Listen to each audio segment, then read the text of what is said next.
Want to deactivate your Roblox account on your phone? Here's how to do it step by step. First, open the Roblox app on your iPhone or Android. It works the same on both. Tap the More button at the bottom right corner. Next, scroll down and tap Settings.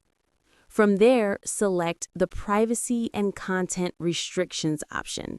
It's the third one down. Now scroll to the very bottom until you see Account Deactivation and Deletion. Tap on it. To temporarily deactivate your account, simply tap Deactivate. Roblox will let you know that this action is reversible. You can reactivate your account anytime just by logging back in. And that's it. You've successfully deactivated your Roblox account on mobile.